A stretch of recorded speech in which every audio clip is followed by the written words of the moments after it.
Hey guys, welcome back to the BuzWeaver channel. And in our top stories today, what a tumultuous weekend, ladies and gentlemen. Here from the Chicago Sun-Times, federal agents shoot woman they say boxed in authorities on Chicago's southwest side. Authorities were on patrol when they were rammed by 10 cars, according to a statement from Department of Homeland Security. The woman who was shot was armed with a semi-automatic weapon, prompting officers to open fire. Department of Homeland Security said she was taken in fair condition to Mount Sinai Hospital. So she is very, very fortunate that she was did not lose her life during this situation. U.S. Border Patrol shot a woman Saturday morning on Chicago's southwest side, making the second shooting since President Donald Trump's administration launched an aggressive immigration enforcement operation in the area last month. Tricia McLaughlin, a spokeswoman for the Department of Homeland Security, said the shooting erupted after patrolling agents were rammed by 10 cars and boxed in. Agents then fired defensive shots when they discovered the woman was armed with a semi-automatic weapon while driving one of the cars, McLaughlin said. Now, keep in mind here, semi-automatic just means as rapidly as you can pull the trigger. There is no full auto. Very few people are authorized that have, I think it's a Class 3. I don't recall the names of them actually right now off the top of my head, but there are, for example, gun stores and stuff have to have a certain level of licensing to be able to have certain weapons. And so you're not going to see very many people, if at all, with a full auto, much less out on the roads with one, unless you want to call it the switch, like the gangsters and so forth use there in Chicago. They call it a switch, which allows the weapon to be a full auto. The Chicago Sun-Times and WBEZ have not immediately verified the Fed's account. The exact time and locations of the shooting weren't immediately known. So, of course, lots are ramping up here in Chicago. A lot of people can say that it's the rhetoric from the Democrats. As we already know, the Democrats do whatever is the opposite of whatever Donald Trump is trying to do. And, of course, we saw the rhetoric even going back to Butler, Pennsylvania, right? How Donald Trump was a threat to democracy, a threat to the very soul of this country, and this, that, and the other.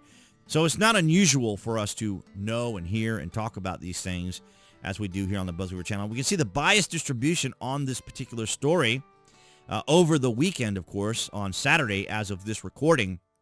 You can see that it was breaking essentially when I found it and saw it, and then I wanted to share it with you guys here on this Monday. And as we can see here, pretty much the same across all the various media, CBS. I'm surprised that they actually covered it rather fairly. They said here, Department of Homeland Security agents were unable to move their vehicles and got out of the car. And then, of course, they're just quoting from McLaughlin again. And so CBS kept it within frame. And then, of course, we have this from Fox News, also the same thing. But we're going to listen to a little bit of just the overall reporting that was going on over the weekend.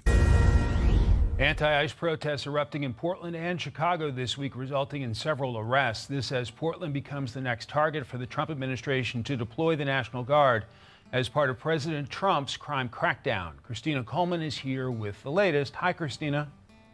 Hi, Mike. Portland police says their rapid response team arrested 2 men who refused to get out of the street and engaged in aggressive behavior toward each other during the protest last night. Also, the DOJ is launching an investigation into the arrest of independent conservative journalist Nicholas Sorter. He was one of a number of people arrested Thursday night by Portland police during the protest. After he was released from jail, he told Fox News that he never expected to get arrested. I'm being jumped by Antifa thugs. I get back up, I stumble away and go back toward cops where I think, at least, all right, well, maybe that'll be a safer place for me to go.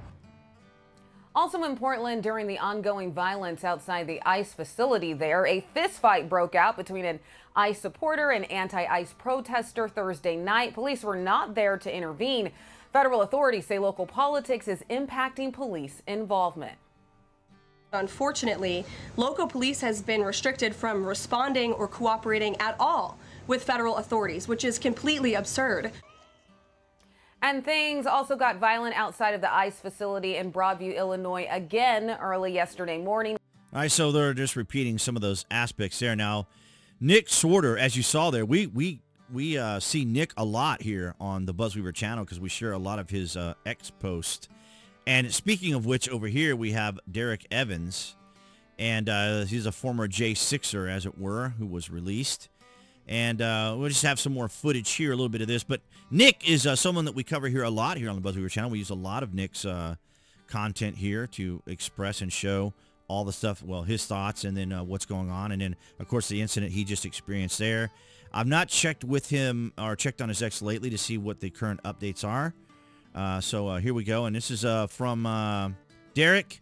We have federal agents just shot a woman outside the ICE facility. So let's see what was going on here. I was trying to recall. Not really much. It's only 17 seconds.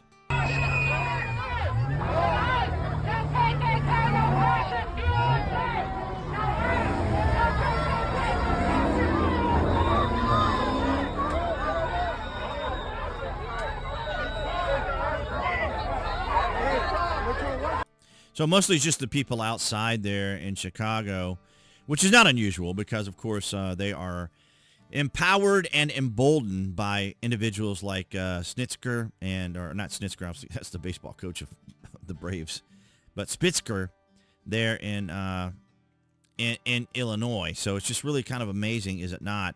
And then, of course, so without even having to do any searches on what's going on over the weekend, we see, of course, from Brian Krasenstein, agents in Alamosa, Colorado, run up on a vehicle drawing weapons. And, of course, you don't really know the full context of what's going on, and that's the purpose of it, is to show that that agents just came out of nowhere for no particular reason and then stopped this vehicle with a man and a female and a baby in it. Of course, this is to get emotional reaction. Here we are. Pritzker, I was trying to think of. I was thinking of the Braves coach and some other individuals. So it's Pritzker from Illinois, the governor of Illinois here. And, of course, he's saying this is not about fighting crime or about public safety. This is about sowing fear and intimidation and division among Americans. No, it's about solving a problem of immigration. But so you see how the left takes it and then interprets it however they want. Because when you control the language, right, you can control the narrative, and that's what they want to try to do. But a lot of the reasons why you see so many of the left here on here, like Hassan and stuff, is because I respond to a lot of them.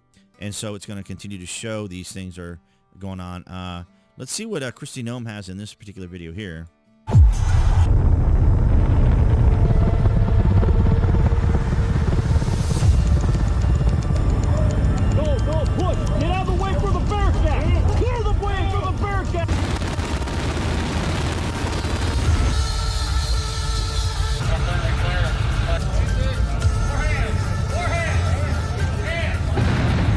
That's when they were going after Tren de Agua there in Chicago. So this is kind of almost like a promotional film, almost, right?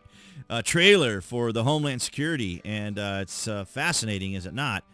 But, yeah, so this is an extraordinary weekend that's going on here. But I'm not surprised because there's a lot going on. And but I do want to get your thoughts and comments down in the published section, or comment section. I don't know why I call it published. But nonetheless, guys, thank you so much for your continued support. You're welcome to provide whatever feedback you want to give there, of course, on all of what we see that is going on. Wild weekend, and it's just getting started, as a matter of fact. But I wanted to share this story with you guys as a top story to start it off here on this Monday. And it's quite extraordinary, is it not? But I want to thank all of you guys across NewTek, that's BitChute, Rumble, and Odyssey, for your guys' continued support. Very much appreciated. And, of course, below this video, you can find the various social media links that I belong to include X, so you guys can follow me there.